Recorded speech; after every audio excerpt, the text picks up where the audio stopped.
വിഷ്ണുശാലിനിയുടെ പുതിയ എപ്പിസോഡിൽ സിദ്ധൻ പറഞ്ഞ കാര്യങ്ങളൊക്കെ സത്യഭാമ അർജുനോടും പ്രീതിയോടും എല്ലാവരോടുമായിട്ട് പറയുകയാണ്. എല്ലാവരും ഹാളിൽ തന്നെയുണ്ട്, എല്ലാവരും ഇരുന്ന് കേൾക്കുകയാണ്. അന്നേരം ഇതൊക്കെ കേട്ട ശേഷം അർജുൻ എല്ലാവരെയും കളിയാക്കി അങ്ങ് ചിരിക്കുകയാണ്. ചന്ദ്രനിൽ വരെ ചന്ദ്രയാൻ ചെന്ന് ഇറങ്ങി പണി തുടങ്ങി, പിന്നെയാണോ ജപിച്ച ഒരു യന്ത്രം കൊണ്ട് പോയിട്ട് മരണം തടയാൻ പോകുന്നത് എന്നൊക്കെ പറഞ്ഞ് അർജുൻ അങ്ങ് കളിയാക്കി ചിരിക്കുമ്പോൾ അതിൻ്റെ രാഘവൻ നായർ പിന്നെ വിശദീകരിക്കുകയാണ്. എല്ലാം ഒരു വിശ്വാസമല്ലേ, നീ ഇങ്ങനെയൊക്കെ പറയുമെന്നൊക്കെ എനിക്കറിയാം, പക്ഷേ സൂര്യൻ ഒരു നക്ഷത്രമാണെന്നും അത് എരിഞ്ഞു തീരുമെന്നൊക്കെ നീ പറയും, പക്ഷേ ആ അഗ്നിഗോളം എങ്ങനെ ഉണ്ടായിന്ന് നിന്റെ ശാസ്ത്രത്തിന് തെളിവുണ്ടോ? പിന്നെ അമ്മയുടെ കയ്യിൽ കുഞ്ഞിരിക്കുമ്പോൾ അമ്മ കുഞ്ഞിനെ താഴെ ഇടില്ല എന്നുള്ളതും ഒരു വിശ്വാസമല്ലേ? ഓപ്പറേഷൻ തിയേറ്ററിൽ രോഗികൾ കിടക്കുമ്പോൾ ഡോക്ടർമാർ തനിക്ക് എതിരായിട്ട് ദോഷം വരുന്ന ഒന്നും ചെയ്യില്ല, അതൊക്കെ ഒരു വിശ്വാസമല്ലേ എന്നൊക്കെ പറഞ്ഞ് രാഘവൻ നായർ കുറേ ന്യായീകരണങ്ങളൊക്കെ പറഞ്ഞിട്ട് ഇതിനൊക്കെ വിശദീകരണം നിന്റെ കയ്യിലുണ്ടോ എന്നൊക്കെ അർജുനോട് ചോദിക്കുകയാണ്. അന്നേരം അങ്ങനെയല്ല ഞാൻ പറഞ്ഞത് എന്ന് പറഞ്ഞ് അർജുൻ വീണ്ടും പറയാൻ തുടങ്ങുമ്പോൾ ഭാമ പറയുന്നുണ്ട്, എന്തായാലും ഈ വിഷയം, ഈ ചർച്ച നമുക്ക് ഇവിടെ വെച്ച് അവസാനിപ്പിക്കാം. പ്രീതിയുടെ ജീവൻ വെച്ച് കളിക്കാൻ എന്തായാലും ഞാൻ തയ്യാറല്ല. മറ്റന്നാൾ പൗർണമി രാത്രിയാണ്, നാളെ അവിടേക്ക് പഞ്ചകൈലാസത്തിലേക്ക് പോകാൻ തയ്യാറായിക്കോളൂ എന്ന് പറയുന്നുണ്ട്. അന്നേരം ഇത് ആരെയും നിർബന്ധിച്ച് പറഞ്ഞു വിടുന്നതല്ല. അർജുൻ എന്തെങ്കിലും എതിർപ്പുണ്ടോ എന്ന് ചോദിക്കുകയാണ്. അന്നേരം ഇല്ല സത്യാമ്മയെന്ന് അർജുൻ പറഞ്ഞ യാത്രയ്ക്ക് സമ്മതിക്കുകയാണ്. തുടർന്ന് ഭാമ പറയുന്നുണ്ട്, ഇതൊരു പ്ലഷർ ട്രിപ്പായിട്ട് കരുതിയാൽ മതി. പ്രീതിയുടെയും പിന്നെ അർജുൻ്റെയും കൂടെ വിഷ്ണുവും ശാലിനിയും പോകുന്നു എന്ന് പറയുന്നു, ഒപ്പം സുസ്മിതയും എന്ന് പറയുകയാണ്. അന്നേരമാണ് സുസ്മിതയ്ക്ക് ആശ്വാസമാകുന്നത്. ആദ്യം വിഷ്ണുവും ശാലിനിയും കൂടി പോകുന്നു എന്ന് പറയുമ്പോൾ സുസ്മിത കരുതുന്നുണ്ട്, അപ്പോൾ ഹണിമൂൺ ട്രിപ്പാണോ, പിന്നെ ഞാനിവിടെ എന്ത് ചെയ്യാനെന്നൊക്കെ സുസ്മിത ചിന്തിച്ചുകൊണ്ടിരിക്കുമ്പോഴാണ് ഒപ്പം സുസ്മിതയും എന്ന് പറയുന്നത്. അന്നേരം സുസ്മിത മനസ്സിൽ കരുതുകയാണ്, ഇതിൽ ശാലിനിയെ ഞാൻ എവിടെയെങ്കിലും കൊക്കയിലേക്ക് എവിടെയെങ്കിലും തള്ളിയിട്ടിട്ട് എൻ്റെയും വിഷ്ണുവേട്ടൻ്റെയും ഹണിമൂൺ ട്രിപ്പ് ആക്കും എന്നൊക്കെ സുസ്മിത അങ്ങ് മനക്കോട്ട് ഇട്ടുകയാണ്. അങ്ങനെ ഒരുപാട് കാണാൻ നല്ല മനോഹരമായ സ്ഥലങ്ങളൊക്കെ അവിടെ ഉണ്ട് എന്നൊക്കെ ഭാമ പറഞ്ഞിട്ട് രോഹിത്തിനോട് നീ പറയുമോ അതോ ഞാൻ പറയണോ എന്ന് ഭാമ ചോദിക്കുകയാണ്. അന്നേരം ഞാൻ ഇവരോടൊപ്പം പോകുന്ന കാര്യമല്ലേ, അത് ആൻറ്റി വിളിച്ച് പറഞ്ഞാൽ മതിയെന്ന് സുസ്മിത പറയുകയാണ്. അന്നേരം നീ പോകുന്ന കാര്യമല്ല, നിങ്ങളുടെ കൂടെ രോഹിത്തും വരുന്നു എന്ന് സുസ്മിത പറയുകയാണ്. അന്നേരം എനിക്കുള്ള പാര ഞാൻ തന്നെ പണിതല്ലോ എന്നപ്പം സുസ്മിത ആലോചിക്കും, അത് ആൻറ്റി വലിയ ചിലവല്ലേ എന്നൊക്കെ സുസ്മിത ചോദിച്ച് അത് തടയിടാനായിട്ട് ശ്രമിക്കുന്നുണ്ട്. അന്നേരം എന്ത് ചിലവ്, എന്തായാലും ഒരു വണ്ടി പോകുന്നു, അതിൽ നിനക്ക് അവിടെ ചെന്ന് ഇറങ്ങുമ്പോൾ എന്തായാലും റൂം എടുക്കണം, അപ്പോൾ അത് രോഹിത്തിനും കൂടി ആയിക്കോട്ടെ, നിങ്ങളെ തമ്മിൽ പിരിക്കാനായിട്ട് ഞാൻ എന്തായാലും ശ്രമിക്കില്ല. കുഞ്ഞിനെ കണ്ട് കൊതി തീരാത്തോണ്ടല്ലേ നീ ഇവിടെ വന്ന് നിൽക്കുന്നത്, ഇനി രോഹിതും കൂടി നിന്നോട്ടെ എന്ന് പറഞ്ഞ് അങ്ങനെ തന്നെ തീരുമാനിക്കാൻ കാര്യങ്ങളൊക്കെ എന്ന് പറഞ്ഞിട്ട് പിന്നെ ശാലിനിയോട് ആ യന്ത്രം പൂജാമുറിയിലേക്ക് കൊണ്ടുവയ്ക്കാനായിട്ട് സത്യഭാമ പറയുകയാണ്. അന്നേരം സുസ്മിത ഇതിനൊക്കെ തടയിടാൻ നോക്കിയതും ആ ശ്രമം വിജയിക്കാത്തതും ഒക്കെ കണ്ടിട്ട് വിഷ്ണു ശാലിനിയൊക്കെ അങ്ങ് ചിരിക്കുകയാണ്. തുടർന്ന് എല്ലാവരും ഒരു സന്തോഷ മൂഡിലാണ്.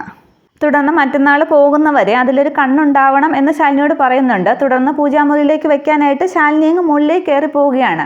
തുടർന്ന് ശാലിനിയുടെ പുറകെ സുസ്മിതയും പോകുന്നുണ്ട്. ഇതേസമയം കുഞ്ഞ് ഉണർന്ന് കരയുമ്പോൾ പ്രീതിയോട് കുഞ്ഞിനെ നോക്കാൻ പറയുമ്പോൾ പ്രീതിയും അർജുനും കുഞ്ഞിൻ്റെ റൂമിലേക്ക് പോവുകയാണ്. തുടർന്ന് സത്യഭാമ അങ്ങ് ഞാൻ പോയി കാര്യങ്ങളൊക്കെ അറേഞ്ച് ചെയ്യട്ടെ എന്ന് പറഞ്ഞ് രാഘവൻ നായരോട് പറയുമ്പോൾ വിഷ്ണു എന്തോ ആലോചിച്ച് കയ്യും കണ്ണുമൊക്കെ കാണിച്ചിങ്ങനെ നിൽക്കുകയാണ്. അന്നേരം എന്താ വിഷ്ണു നീ ആലോചിക്കുന്നതെന്ന് ഭാമ തിരക്കുന്നുണ്ട്. അന്നേരം ഒന്നുമില്ല എന്ന് പറയുമ്പോൾ നീ തന്നെ വേണം കാര്യങ്ങളൊക്കെ നോക്കിയും കണ്ടും ചെയ്യാനെന്ന് പറഞ്ഞിട്ട് ഭാമ അങ്ങ് റൂമിലേക്ക് പോവുകയാണ്. തുടർന്ന് വിഷ്ണു രാഘവൻ നായരോട് ചോദിക്കുകയാണ്, അല്ലച്ച സിദ്ധം പോകാൻ നേരം എന്തോ ഒരു വാക്ക് അവസാനം പറഞ്ഞല്ലോ എന്ന്.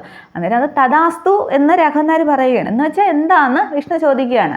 അത് അങ്ങനെ തന്നെ ആകട്ടെ എന്നാണെന്ന് രാഘവൻ നായർ പറയുന്നുണ്ട്. അന്നേരം എങ്ങനെ തന്നെ ആവട്ടെ എന്ന് പറഞ്ഞ് മനസ്സിലാവാത്ത കണക്കിലെ പൊട്ടന്മാരെ കണക്ക് വീണ്ടും വിഷ്ണു അങ്ങ് ഇരിക്കുകയാണ്. എന്നാൽ ഒന്നുകൂടെ മനസ്സിലാക്കി പറയുമെന്ന് രാഘവൻ നായരോട് വിഷ്ണു പറയുമ്പോൾ എങ്കിൽ ശരി എന്നാണോ പറഞ്ഞതെന്ന് വിഷ്ണു ചോദിക്കുന്നുണ്ട്. ഓ അങ്ങനെ തന്നെ എന്ന് രാഘവൻ നായർ പറയുമ്പോൾ എങ്കിൽ പിന്നെ അങ്ങനെ അങ്ങ് ആദ്യമേ പറഞ്ഞാൽ കൂടായിരുന്നോ, മനുഷ്യനെ വെറുതെ മെനക്കെടുത്താനായിട്ടെന്ന് പറഞ്ഞിട്ട് വിഷ്ണു എഴുന്നേറ്റ് പോവുകയാണ്. എങ്കിൽ പിന്നെ ശരി അച്ഛാ തഥാസ്തു പിന്നെ കാണാമെന്ന് പറഞ്ഞ് വിഷ്ണു അങ്ങ് പോവുകയാണ്. പക്ഷേ വിഷ്ണുവിനോട് അങ്ങനെ കളിയാക്കിയും ചിരിച്ചുമൊക്കെ സംസാരിച്ചെങ്കിലും രാഘവൻ നായരുടെ മനസ്സ് മുഴുവൻ ആ സിദ്ധം പറഞ്ഞ കാര്യങ്ങൾ വീണ്ടും വീണ്ടും അങ്ങ് ഓർത്തുകൊണ്ടിരിക്കുകയാണ്.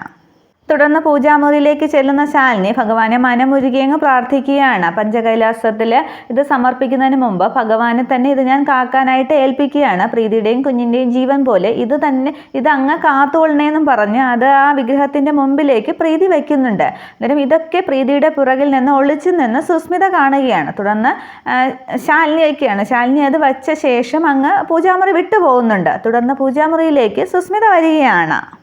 തുടർന്ന് ആ ചുവന്ന പട്ടിൽ പൊതിഞ്ഞു വെച്ചിരിക്കുന്ന യന്ത്രം കയ്യിലേക്ക് എടുത്ത ശേഷം സുസ്മിത അങ്ങ് ദേഷ്യത്തോടെ പറയുകയാണ്, പ്രീതിയുടെയും കുഞ്ഞിൻ്റെയും ജീവൻ ഇതിലാണല്ലേ? നീ വിഷ്ണുവേട്ടനൊപ്പം ആദ്യരാത്രി ആഘോഷിച്ചതിൻ്റെ തിളപ്പിലല്ലേ? എൻ്റെ ശ്രദ്ധ ഒന്ന് പാളിയതിലുണ്ടായ ചെറിയൊരു ശിക്ഷയാണത്. ഇനി എന്തായാലും ഈ വീട്ടിൽ ഫാമാൻ്റെ അടക്കം ആരും ചിരിക്കാൻ പോണില്ല. എന്ത് ചെയ്യുമെന്ന് ഞാൻ കാണിച്ചു തരാമെന്ന് ആ പട്ട് ഇങ്ങനെ കയ്യിൽ പിടിച്ചുകൊണ്ട് പറഞ്ഞ ശേഷം അത് തിരിച്ച് വിഗ്രഹത്തിൻ്റെ അടുത്ത് തന്നെ വെച്ചിട്ട് എന്തോ പ്ലാൻ ചെയ്ത പോലെ സുസ്മിത അങ്ങ് റൂം വിട്ടു പോവുകയാണ്. തുടർന്ന് കാണിക്കുന്നത് ഹോസ്പിറ്റലിൽ നിന്ന് ഡിസ്ചാർജ് ആവുകയാണ് ഗോപാലകൃഷ്ണൻ. തൻ്റെ തുണിയൊക്കെ അടങ്ങുന്ന ഒരു സഞ്ചിയുമായിട്ട് ഗോപാലകൃഷ്ണൻ ഹോസ്പിറ്റലിൽ നിന്ന് ആ വരാന്തയിലേക്ക് ഇറങ്ങുമ്പോൾ ശാരദാമ്മ അവിടെ ഏലിയമ്മയുമായിട്ട് സംസാരിച്ചുകൊണ്ടിരിക്കുന്ന കാണുന്നുണ്ട്. തുടർന്ന് ശാരദാമ്മ കുറച്ച് പൈസ എടുത്ത് ഏലിയമ്മയുടെ കൈ കൊടുത്തിട്ട് പറയുകയാണ്, ഇത് ഗോപാലകൃഷ്ണൻ്റെ ചികിത്സയ്ക്കുള്ള ചിലവാക്കിയ പൈസയാണെന്നൊക്കെ പറഞ്ഞ് ഏൽപ്പിക്കുന്നുണ്ട്. ഞാനാണ് തന്നതെന്ന് ഇത് ഗോപാലേട്ടൻ ഒരിക്കലും അറിയരുത് എന്നൊക്കെ പറയുന്നുണ്ട്. പക്ഷെ ഇതൊക്കെ പിന്നിൽ നിന്നും ഗോപാലകൃഷ്ണൻ കേൾക്കുന്നുണ്ട്. ഗോപാലകൃഷ്ണൻ ഒന്ന് ചുമയ്ക്കുമ്പോൾ ശാരദാമ്മ പെട്ടെന്ന് തിരിഞ്ഞു നോക്കുകയാണ്. പിന്നെ പെട്ടെന്ന് ആ കൊടുത്ത പൈസ ഏലിയമ്മ പെട്ടെന്ന് സാരിത്തുമ്പ് കൊണ്ടങ്ങ് മറയ്ക്കുകയാണ്. എന്നിട്ട് ഞാൻ പോട്ടെ എന്നും പറഞ്ഞ് ശാരദാമ്മ അവിടെ നിന്ന് സങ്കടത്തോടെ അങ്ങ് ഹോസ്പിറ്റലിൽ നിന്ന് പോവുകയാണ്. തുടർന്ന് ഇറങ്ങിയ ഗോപാലകൃഷ്ണൻ തിരികെ ബെഡിലേക്ക് പോയിരിക്കുമ്പോൾ ഏലിയമ്മ വരികയാണ്. അന്നേരം നിങ്ങളും ശാരദാമ്മയുമായിട്ട് എന്താ ബന്ധം? ശാരദാമ്മയുള്ള സ്നേഹം കൊണ്ടാണോ നിങ്ങൾ എന്നോട് അലിവ് കാട്ടിയത് എന്നൊക്കെ ഗോപാലകൃഷ്ണൻ ചോദിക്കുമ്പോൾ ഏലിയമ്മ പറയുന്നുണ്ട്, നിങ്ങൾ സ്നേഹത്തിൻ്റെ മഹത്വം മനസ്സിലാക്കുന്നില്ല. ഈശ്വരിലേക്ക് അഭയം പ്രാപിക്കുന്നു എന്നൊക്കെ, സുഖങ്ങളൊക്കെ ഉപേക്ഷിച്ച് ഈശ്വരനിലോട്ട് പോകുന്നു എന്നൊക്കെ പറയുന്ന ഒരു കാപട്യം മാത്രമാണ്. ഞാൻ ശാരദാമ്മയുള്ള സ്നേഹം കൊണ്ട് മാത്രമല്ല നിങ്ങളോട് അല്പം കരുണ കാട്ടിയത്. ഇവിടുത്തെ ഫാർമസിയിൽ നിന്ന് കിട്ടിയ മരുന്നാണ് എന്ന് പറഞ്ഞ് നിങ്ങൾക്ക് തന്നതൊക്കെ പുറത്തെ മെഡിക്കൽ ഷോപ്പിൽ നിന്ന് വാങ്ങിച്ച 10,000 രൂപ വിലയുള്ള മരുന്നുകളാണ്. അതിൻ്റെയൊക്കെ ഇടയിൽ നിങ്ങളുടെ മൂത്ത മകളുടെ താലിമാലയുടെയും ഇളയ മകളുടെ പൊട്ട് കമ്മലിൻ്റെയും ഒക്കെ മാധുര്യമുണ്ട് എന്നൊക്കെ പറയുമ്പോൾ ഗോപാലകൃഷ്ണൻ അന്തം വിടുകയാണ്. ശാരദാമ്മയാണ് തൻ്റെ ചികിത്സയ്ക്കുള്ള പണം ചിലവാക്കിയത് എന്ന് ഏലിയമ്മ അവിടെ ഗോപാലകൃഷ്ണനോട് പറയുകയാണ്. തുടർന്ന് പറയുന്നുണ്ട്, ശാരദാമ്മയുടെയും മക്കളുടെയും അടുത്തേക്ക് തന്നെ നിങ്ങൾ തിരിച്ചു പോകും, നാട്ടുകാരെന്ത് പറയുന്നു എന്നൊന്നും നോക്കണ്ട, പഴയതൊക്കെ മറക്ക് എന്നൊക്കെ ഗോപാലകൃഷ്ണനോട് ഏലിയമ്മ പറയുകയാണ്. അന്നേരം പിന്നിട്ട വഴികളിലൂടെ എന്തായാലും ഒരു തിരിച്ചുപോക്ക് ഇനി എനിക്കില്ല, കുറച്ച് കടങ്ങളൊക്കെ വീട്ടാനുണ്ട്, ഇനി ജന്മങ്ങളുണ്ടെങ്കിൽ അത് ഞാൻ വീട്ടിക്കോളാം എന്നൊക്കെ മനസ്സ് നിറഞ്ഞ് അങ്ങ് സങ്കടപ്പെടുന്ന ഗോപാലകൃഷ്ണൻ പറഞ്ഞ ശേഷം ഹോസ്പിറ്റലിൽ നിന്ന് പോവുകയാണ്. ഇതേസമയം രോഹിത്തിൻ്റെ വീട്ടിൽ രോഹിത്തിന് ചായയൊക്കെ കൊണ്ടുവന്ന് കൊടുത്തിട്ട് പത്മാവതിയമ്മ ചോദിക്കുകയാണ്, അപ്പോൾ മോൻ 2-3 ദിവസത്തേക്ക് ഇവിടെ കാണില്ലല്ലേ എന്നും പറഞ്ഞ് രോഹിത്ത് വിട്ടു നിൽക്കുന്നതിൽ പത്മാവതിയമ്മയ്ക്ക് അങ്ങനെ സങ്കടമാണ്. അന്നേരം 1-2 ദിവസം അതിനകം ഞാനിങ്ങ് വരും, അമ്മയ്ക്ക് എന്താ ഇത്ര വിഷമമെന്ന് ചോദിക്കുമ്പോൾ അമ്മയ്ക്ക് അങ്ങനെ അധികം ബന്ധുക്കൾ ആരുമില്ല, അച്ഛനും അങ്ങനെ ബന്ധുക്കളില്ല, ഒറ്റപ്പെട്ട 2 പേരുടെ വിവാഹമായിരുന്നു ഞങ്ങളുടേത്, അതുകൊണ്ട് ഒറ്റപ്പെടരുത് എന്നുള്ള മത്സരമായിരുന്നു ഞങ്ങൾക്ക്. പക്ഷേ എന്നെ ഒറ്റയ്ക്കാക്കിയിട്ട് നിൻ്റെ അച്ഛൻ നേരത്തെ അങ്ങ് പോയി എന്ന് പറയുമ്പോൾ അപ്പോൾ അതിനൊക്കെ കാരണം സുസ്മിതയല്ലേ എന്ന് രോഹിത് ഇങ്ങനെ ചോദിക്കുകയാണ്. അന്നേരം അവൾ മാത്രമാണ് കാരണമെന്ന് പറയാനൊന്നും പറ്റില്ല, ജ്യോതിഷമൊക്കെ നിൻ്റെ അച്ഛന് കുറേ വശമുണ്ടായിരുന്നു, 59 വയസ്സ് വരെ ആയുസുള്ളൂ എന്ന് അദ്ദേഹം പറഞ്ഞിരുന്നു എന്ന് പറയുമ്പോൾ അമ്മയ്ക്ക് ഇതിലൊക്കെ വിശ്വാസമുണ്ടോ എന്ന് രോഹിത് ചോദിക്കുകയാണ്. അന്നേരം ഓരോന്നൊക്കെ കാണുമ്പോൾ അങ്ങ് വിശ്വസിക്കും. നിനക്ക് 7 ശനിയാണ്, ഇപ്പോൾ 28ാമത്തെ വയസ്സിൽ കൂടുതൽ സൂക്ഷിക്കണം എന്നാണ് പറഞ്ഞിട്ടുള്ളത്, ഇപ്പോൾ നിനക്ക് വയസ്സ് 28 എന്നിങ്ങനെ പറയുമ്പോൾ രോഹിത് പറയുന്നുണ്ട്, പഞ്ചവിലാസത്തിലേക്കല്ലേ പോകുന്നത്, പൂജയൊക്കെ അവിടെ ചെയ്യാമെന്ന്. അന്നേരം നീ കളിയാക്കണ്ട, സുസ്മിതയുടെ കൂടെയല്ലേ യാത്ര, അതാണ് എനിക്ക് പേടിയെന്നൊക്കെ പത്മാവതിയമ്മ പറയുമ്പോൾ അവളേക്കാൾ വലിയൊരു ദുരന്തം എന്താണ് വരാനുള്ളത് എന്നിങ്ങനെ രോഹിത് പറയുന്നുണ്ട്. എന്നിട്ട് വീണ്ടും രോഹിത് പറയുകയാണ്, നിങ്ങൾ അച്ഛൻ്റെയും അമ്മയുടെയും ഒക്കെ ജീവിതം കേൾക്കുമ്പോൾ എനിക്ക് കൊതിയാവുന്നു എന്നൊക്കെ. അന്നേരം പത്മാവതിയമ്മ പറയുകയാണ്, നിങ്ങളും ഇങ്ങനെ എന്തായാലും ശത്രുക്കളെ പോലെ ജീവിക്കാനൊന്നും പോണില്ല, ഒരുമിച്ച് ജീവിക്കും എന്ന് വാക്ക് പറഞ്ഞ് കല്യാണം കഴിച്ചവർ ഇടയ്ക്കൊക്കെ പിരിഞ്ഞ് കൈകൊടുത്ത് പിരിഞ്ഞു പോകാറുണ്ട്. പിന്നെ ശത്രുക്കളായിട്ട് കല്യാണം കഴിക്കുന്നവർ സ്നേഹിക്കാൻ മതി തീരുവോളം സ്നേഹിക്കാനാകാതെ മരിച്ചിട്ടുമുണ്ട് എന്നൊക്കെ പറയുമ്പോൾ ഞാൻ സുസ്മിതയെ സ്നേഹിക്കണമെന്നാണോ അമ്മ പറയുന്നതെന്ന് ഇങ്ങനെ രോഹിത് ചോദിക്കുകയാണ്. അന്നേരം സ്നേഹിക്കരുത് എന്നേ ഞാൻ പറയുള്ളൂ, പിന്നെ ചെയ്ത തെറ്റുകൾ ഒക്കെ ഏറ്റു പറഞ്ഞിട്ട് അവൾക്കൊരു മാനസാന്തരം വരുന്ന അവൾ പശ്ചാത്തപിക്കുകയാണെങ്കിൽ നിങ്ങൾ തമ്മിൽ സ്നേഹിക്കണം, ഒരു പെണ്ണിൻ്റെ കൂടി കണ്ണീര് ഈ വീട്ടിൽ എന്തായാലും വീഴണ്ട, നിങ്ങൾ തമ്മിൽ ഒരുമിച്ച് ജീവിക്കുന്നതിൻ്റെ മുന്നോടിയായിട്ടുള്ള ഒരു യാത്ര ആയിരിക്കണം ഇത് എന്ന് പറഞ്ഞിട്ട് പത്മാവതി അമ്മ അങ്ങ് കയറി പോവുകയാണ്. ഇതേസമയം ഗോപാലകൃഷ്ണൻ്റെ അസുഖങ്ങളൊക്കെ ഓർത്തിങ്ങനെ വിഷമിച്ചിരിക്കുന്ന ശാരദാമ്മയെ ശാലിനി ഫോൺ ചെയ്ത് ഈ ഉണ്ടായ സംഭവങ്ങളൊക്കെ പറയുകയാണ്. സിദ്ധൻ വന്ന വിവരവും യന്ത്രം പൂജിച്ച് കൊടുത്തതും അത് പഞ്ചകൈലാസത്തിൽ പൗർണമി ദിനത്തിൽ ശിവക്ഷേത്രത്തിൽ ഉണ്ടായിരിക്കണം എന്നൊക്കെ പറഞ്ഞ കാര്യങ്ങളൊക്കെ പറയുന്നുണ്ട്. നാളെ പുലർച്ചെ ഞങ്ങൾ പോവും, പ്രീതിക്കും അർജുനേട്ടനുമൊപ്പം ഞങ്ങൾ സുസ്മിതയും രോഹിതും ഞാനും വിഷ്ണുവേട്ടനും പോകുന്നുണ്ട്. കല്യാണം കഴിഞ്ഞിട്ട് നമ്മൾ ആദ്യമായിട്ട് പോകുന്ന ട്രിപ്പാണ്, അമ്മ കൂടി വന്ന് യാത്ര അയക്കണം എന്നൊക്കെ ശാലിനി പറയുന്നുണ്ട്. അതൊക്കെ ശാലിനി വളരെ സന്തോഷത്തോടെയാണ് പറയുന്നത്. പക്ഷെ ഇതൊക്കെ കേൾക്കുന്ന ശാരദാമ്മ ആകെ അങ്ങ് ടെൻഷൻ ആവുകയാണ്. തുടർന്ന് ഏത് സിദ്ധനാണ് വന്നത്, അതെവിടെയാണ് മോള് സൂക്ഷിച്ചിരിക്കുന്നത് എന്നൊക്കെ ചോദിക്കുന്നുണ്ട്. അന്നേരം 12 വർഷത്തിലൊരിക്കൽ ആൽത്തറ ക്ഷേത്രത്തിലെ അവധൂതനായിട്ട് വരുന്ന സിദ്ധനാണ്, ഞാൻ പൂജാമുറിയിൽ സൂക്ഷിച്ചിട്ടുണ്ടെന്നൊക്കെ പറയുമ്പോൾ സിദ്ധൻ അങ്ങനെ നേരിട്ട് വീട്ടിൽ വരണമെങ്കിൽ എന്തെങ്കിലും ഒരു കാര്യം കാണും, മോളത് കണ്ണിൽ എണ്ണ ഒഴിച്ച് കാത്തിരിക്കണേ, അത് സൂക്ഷിച്ചോളണേ എന്നൊക്കെ ആകെ ടെൻഷൻ അടിച്ച് ശാരദാമ്മ പറയുകയാണ്. ശാലിനി അതൊക്കെ ആദ്യം കേൾക്കുന്നെങ്കിലും പിന്നീട് അത് അത്ര പ്രാധാന്യം കൊടുക്കാത്തതുപോലെ അമ്മയെ നാളെ പുലർച്ചെ തന്നെ പോകണം, അമ്മ രാവിലെ ഉണ്ടാകണം എന്നൊക്കെ പറഞ്ഞ് ശാലിനി അങ്ങ് ഫോൺ വയ്ക്കുകയാണ്. തുടർന്ന് ശാരദാമ്മ ചിന്തിക്കുന്നുണ്ട്, ഞാൻ പറഞ്ഞതിൻ്റെ പ്രാധാന്യം അവൾക്ക് മനസ്സിലായോ എന്തോ, ദൈവങ്ങളെ കാത്തോളണേ എന്നൊക്കെ ശാരദാമ്മ അങ്ങ് പ്രാർത്ഥിച്ചിരിക്കുമ്പോൾ ശാലിനി അത് വെച്ച ശേഷം ശാലിനി അങ്ങ് കൂടുതൽ അങ്ങ് ശ്രദ്ധാലു ആവുകയാണ്. അതിനെക്കുറിച്ച് അത് വെച്ച സ്ഥലവും ഒന്നുകൂടിയൊക്കെ ശാലിനി ഒന്ന് നന്നായിട്ട് ഓർത്തെടുക്കുകയാണ്. ഇതേസമയം ആരും കാണാതെ പാത്തും പതുങ്ങിയും പൂജാമുറിയിലെത്തുന്ന സുസ്മിത ശാലിനി വെച്ചിട്ട് പോയ പട്ടിൽ പൊതിഞ്ഞ യന്ത്രം എടുത്തിട്ട്, ഇതിലാണല്ലോ അപ്പോൾ പ്രീതിയുടെയും കുഞ്ഞിൻ്റെയും ജീവൻ ഇരിക്കുന്നത്, ഈ വീട്ടിൽ എന്തായാലും ഞാൻ ചോര വീഴ്ത്തിക്കും, ഇതെന്തായാലും പഞ്ചകൈലാസിൽ എത്തണ്ട എന്ന് പറഞ്ഞ് കൃഷ്ണവിഗ്രഹത്തിൻ്റെ പുറകിലേക്ക് ആ പട്ടിൽ പൊതിഞ്ഞ യന്ത്രം വയ്ക്കുകയാണ്. എന്നിട്ട് സുസ്മിത കൊണ്ടുവന്ന ഡ്യൂപ്ലിക്കേറ്റ് വേറൊരു പട്ടിൽ പൊതിഞ്ഞു കൊണ്ടുവന്നൊരു സാധനം സുസ്മിത പൊതിഞ്ഞുകൊണ്ട് വന്നിരുന്നു, അത് എടുത്ത് തട്ടത്തിലേക്ക് വെച്ചിട്ട് ഇതിനി അവിടെ എത്തിയാൽ മതി, എന്തായാലും പഞ്ചകൈലാസത്തിൽ ഈ സിദ്ധം കൊണ്ടുവന്നത് എത്തണ്ട, പകരം വിഷ്ണുപാദത്തിലേക്ക് 1 or 2 ജീവൻ ബലിയായിട്ട് ഞാൻ തന്നേക്കാം എന്ന് പറഞ്ഞിട്ട് അത് ആ യന്ത്രം മാറ്റി വെച്ചിട്ട് സുസ്മിത അങ്ങ് പോവുകയാണ്. ഇനിയിപ്പോൾ ശാലിനി എടുത്തുകൊണ്ട് പോകുന്നത് സുസ്മിത കൊണ്ടുവച്ചതാകാം, പക്ഷെ അതിന് തടയിട്ട് ശാലിനി എന്തെങ്കിലും പണി ഒപ്പിച്ചിട്ടുള്ളതൊക്കെ നമുക്ക് പിന്നീട് കാണാം. ഈ സുസ്മിതയൊക്കെ പോയ ശേഷം കുറച്ച് കഴിഞ്ഞ് സ്വപ്നത്തിൽ നിന്നും അങ്ങ് അമ്മയെന്നും പറഞ്ഞ് ഞെട്ടി അലറി വിളിച്ചുകൊണ്ട് അങ്ങ് ഉണരുകയാണ് പ്രീതി. അന്നേരം പ്രീതിയുടെ നിലവിളി കേട്ട് അർജുനും അങ്ങ് ഉണരുകയാണ്. എന്താ പ്രീതി എന്ന് ചോദിക്കുമ്പോൾ പ്രീതി ആകെ അങ്ങ് വിയർത്ത് കുളിച്ചിരിക്കുകയാണ്. അന്നേരം വെള്ളം ചോദിക്കുമ്പോൾ അർജുൻ വെള്ളം കൊടുക്കുന്നുണ്ട്. അന്നേരം എന്താന്ന് ചോദിക്കുമ്പോൾ, ഞാൻ മരിച്ചു പോകും അർജുനേട്ടാ, ഞാൻ അങ്ങനെ സ്വപ്നം കണ്ടു, ഇവിടുത്തെ തളത്തിൽ എന്നെ ഇങ്ങനെ വെള്ളം പുതപ്പിച്ച് കിടത്തിയിരിക്കുകയാണ്, തലയ്ക്കൽ കത്തിച്ച് വെച്ച നിലവിളക്കൊക്കെ ഉണ്ട് എന്ന് പറഞ്ഞ് പ്രീതി ആകെ അങ്ങ് കരച്ചിലാണ്. അതിനിടയ്ക്ക് പ്രീതിയെ ഓർക്കുന്നത് കാണിക്കുന്നുണ്ട്. ഒറ്റപ്പെട്ട ഒരു കാട്ടിലൂടെ പ്രീതി ഇങ്ങനെ ഓടുന്നതായിട്ടും ഒരു കല്ലിലേക്ക് തലയിടിച്ച് വീഴുന്നതായിട്ടും ഒക്കെയാണ്, താൻ മരിക്കുന്നു എന്നുള്ളതൊക്കെയാണ് പ്രീതി സ്വപ്നം കണ്ട് ആകെ അങ്ങ് ബഹളം വയ്ക്കുകയാണ്. തുടർന്ന് അർജുൻ പറയുകയാണ്, ഏതോ ഒരു സിദ്ധം വന്ന് എന്തൊക്കെ പിച്ചും പേയും പറഞ്ഞെന്ന് വെച്ച് നീ ഇങ്ങനെ പേടിക്കണ്ട എന്നൊക്കെ പറയുമ്പോൾ ആ സിദ്ധം പറഞ്ഞത് ഇതുവരെ ഒന്നും ഫലിക്കാതിരുന്നിട്ടില്ല അർജുനേട്ടാന്നും പറഞ്ഞ് പ്രീതി അങ്ങ് കരയുകയാണ്. അന്നേരം അതൊക്കെ ശരിയായിക്കൊള്ളട്ടെ, അപ്പോൾ അതിനുള്ള പ്രതിവിധിയും അയാൾ നിശ്ചയിച്ചിട്ടില്ലേ, ആ പഞ്ചകൈലാസത്തിൽ ആ പൂജിച്ച യന്ത്രം കൊണ്ടുവന്ന് നിക്ഷേപിച്ചാൽ പ്രശ്നം തീരില്ലേ എന്ന് ചോദിക്കുകയാണ്. അന്നേരം പ്രീതി പറയുന്നുണ്ട്, എനിക്ക് മരിക്കാൻ പിന്നെ പേടിയായിട്ടൊന്നുമല്ല, എനിക്ക് അർജുനേട്ടനോടും കുഞ്ഞിനോടും ഒന്നും ജീവിച്ച ആഗ്രഹം തീർന്നിട്ടില്ല, കുഞ്ഞിൻ്റെ കണ്ട് എനിക്ക് മതിയായില്ല എന്നൊക്കെ പറയുമ്പോൾ അർജുനും അങ്ങ് സങ്കടം വരികയാണ്. തുടർന്ന് പോട്ടെ പ്രീതി എന്നൊക്കെ പറഞ്ഞ് പ്രീതി ആശ്വസിപ്പിക്കുകയാണ്. തുടർന്ന് അർജുൻ്റെ നെഞ്ചിലേക്ക് അങ്ങ് വീണ് പ്രീതി അങ്ങ് കരയുകയാണ്. അന്നേരം തൊട്ടിൽ കിടന്ന് കരയുന്ന കുഞ്ഞിനെയും കാണിക്കുന്നുണ്ട്. തുടർന്ന് പിറ്റേന്ന് രാവിലെയാണ് കാണിക്കുന്നത്. പത്മാവതിയും ശാരദാമ്മയും ഒക്കെ എത്തിയിട്ടുണ്ട്. സത്യഭാമ അവരോടൊക്കെ സംസാരിക്കുകയാണ്. രാഘവൻ നായരും ഉണ്ട്, പേടിക്കാനൊന്നുമില്ല, പൗർണമി രാത്രിയിൽ ഇതവിടെ നിക്ഷേപിക്കണം, പിറ്റേന്നത്തെ പൂജ കുളിച്ച് തൊഴിലിന് ശേഷം കുഞ്ഞുങ്ങൾക്ക് ഇങ്ങ് വരാം, പിന്നെ കാണാൻ ഒരുപാട് മനോഹരമായ സ്ഥലങ്ങളൊക്കെ ഉള്ളതല്ലേ, അതുകൊണ്ടാണ് സുസ്മിതയും രോഹിത്തിനെയും വിഷ്ണുവിനെയും ശാലിനിയും കൂടെ അയക്കുന്നത് എന്നൊക്കെ പത്മാവതിയോടും ശാരദാമ്മയോടും അങ്ങ് വാദോരാതെ സത്യഭാമ സംസാരിക്കുകയാണ്. അന്നേരം ഇതൊക്കെ കേട്ട് ചിരിച്ചുകൊണ്ടിരിക്കുന്ന രാഘവൻ നായർ പറയുകയാണ്, അപ്പം അർജുനെയും പ്രീതിയെയും ഒറ്റയ്ക്ക് വിടാനുള്ള പേടി കൊണ്ടല്ല എന്ന് ചോദിക്കുകയാണ്. അന്നേരം രാഘവേട്ടാന്നൊക്കെ സത്യഭാമ പറയുകയാണ്. തുടർന്ന് രാഘവൻ അതേസമയം പൊന്നി എല്ലാവർക്കും ചായയൊക്കെ കൊണ്ടുവന്ന് കൊടുക്കുന്നുണ്ട്. തുടർന്ന് രാഘവനാർ പറയുകയാണ്, കേട്ടോ ശാരദാമ്മേ, നിങ്ങളെല്ലാവരും കേൾക്കണം, ഒട്ടും പേടി വേണ്ടെന്ന് പറയുന്ന ആളാണ്, ഇന്നലെ രാത്രി എന്നെ ഉറങ്ങാനേ സമ്മതിച്ചിട്ടില്ല, ഒരു 100 കൂട്ടം സംശയങ്ങളായിരുന്നു, കാർ എന്നാ സർവീസിന് കൊടുത്തത്, അവിടത്തേക്ക് ഒരുപാട് ദൂരം ഉള്ളതല്ലേ, താമസ സൗകര്യമൊക്കെ ശരിയാവോ, കുഞ്ഞിന് കാലാവസ്ഥയൊക്കെ പിടിക്കുമോ, ഒരു സംശയം തീർത്ത് വന്ന് ഞാനൊന്ന് ഉറങ്ങുമ്പോഴേക്കും അടുത്ത സംശയം, ഒരു പോള കണ്ണടച്ചിട്ടില്ല ഞാൻ എന്നൊക്കെ രാഘവൻ നായർ പറയുമ്പോൾ രാഘവൻ നായർ വഴക്ക് പറയുന്നതായിട്ടൊക്കെ സത്യഭാമ അങ്ങ് ഭാവിക്കുകയാണ്. അതൊക്കെ ഒരു തമാശ രീതിയിലാണ് കാണിക്കുന്നത്. അത് അമ്മമാരുടെ മനസ്സ് അങ്ങനെയാണ്, ഒരു പേടിയും ഇല്ലാന്ന് പുറമേ കാണിക്കുമ്പോഴും ഉള്ളിലൊരു പേടി ഉറങ്ങിക്കിടക്കുന്നുണ്ടാവും എന്നിങ്ങനെ ശാരദാമ്മ പറയുമ്പോൾ എല്ലാവരും അങ്ങ് ചിരിക്കുകയാണ്. ഈ സമയത്ത് ഒരുങ്ങി റെഡിയായി താഴേക്ക് വരികയാണ് അർജുനും പ്രീതിയും കുഞ്ഞും പിന്നെ ശാലിനിയും വിഷ്ണുവും ഒക്കെ.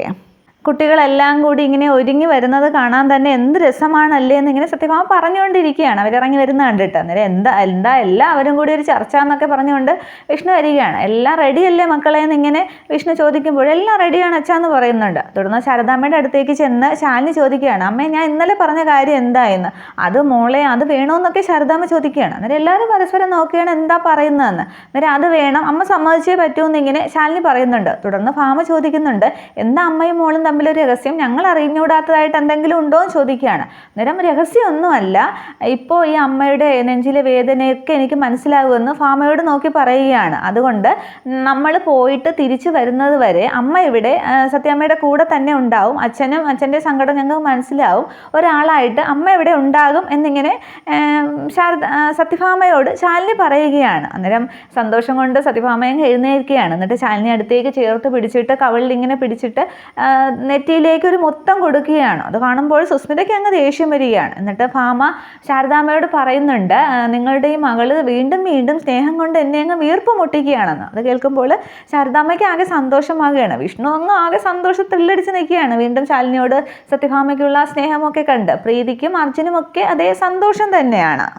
തുടർന്ന് സത്യഭാമ പറയുന്നുണ്ട്, അല്ലെങ്കിൽ ശാരദാമ്മയെ ഞങ്ങൾ ഇപ്പോഴൊന്നും വിടുന്നില്ല, ശാലിനി മടങ്ങി വന്നാലും പതുക്കെ വിടുന്നുള്ളൂ എന്ന് പറയുകയാണ്. അന്നേരം അത് ഹോട്ടലിലെ കാര്യങ്ങൾ എന്നൊക്കെ ശാരദാമ്മ പറയാൻ തുടങ്ങുമ്പോൾ ഒഴിവൊഴികളൊന്നും പറയാൻ നോക്കണ്ട, അവിടെ നോക്കാനായിട്ട് 4 ആളുണ്ടല്ലോ, പിന്നെ ആൺതുണയായിട്ട് രാജീവുമുണ്ട്, അപ്പോൾ നമ്മൾ അതങ്ങനെ തന്നെ തീരുമാനിച്ചു എന്ന് പറഞ്ഞ് അങ്ങ് അവസാനിപ്പിക്കുകയാണ് രാഘവൻ നായർ. എന്നിട്ട് പറയുന്നുണ്ട്, ഇവിടെ നിൽക്കുന്നതൊക്കെ കൊള്ളാം, പക്ഷേ കുടുംബശ്രീയിലെ കൈപുണ്യം ഇവിടുത്തെ അടുക്കളയിലും ഉണ്ടാകണം എന്നിങ്ങനെ സന്തോഷത്തോടെ രാഘവൻ നായർ പറയണം. ശാരദാമ്മ ആകെ സന്തോഷത്തിലാണ്. തുടർന്ന് ഭാമ ചോദിക്കുകയാണ്, അല്ല രാഘവേട്ടൻ എന്താ ശാരദാമ്മ ഇവിടുത്തെ അടുക്കളക്കാരിയാക്കാൻ പോവുകയാണോ എന്ന്. അന്നേരം രാഘവൻ നായർ പറയുകയാണ്, അയ്യോ ശാരദാമ്മ ഞാൻ അങ്ങനെ ഉദ്ദേശിച്ചല്ല പറഞ്ഞത്, വല്ലതും വെച്ചുണ്ടാക്കാനായിട്ട് ഇവൾക്ക് പറഞ്ഞ് പഠിപ്പിക്കാനാണ്, പറഞ്ഞു കൊടുക്കാനാണ് പറഞ്ഞത് എന്നിങ്ങനെ ഭാമയെ ചൂണ്ടി പറയുമ്പോൾ ആവെ ഒരു ചമ്മിയ ജാളിതയിൽ സത്യഭാമയങ്ങ് ചിരിക്കുകയാണ്. അത് കേട്ടങ്ങ് ചിരിക്കുകയാണ് വിഷ്ണുവും ശാലിനിയും പ്രീതിയും അർജുനും ഒക്കെ. പക്ഷേ ആകെ ദേഷ്യം കയറി നിൽക്കുകയാണ് സുസ്മിത.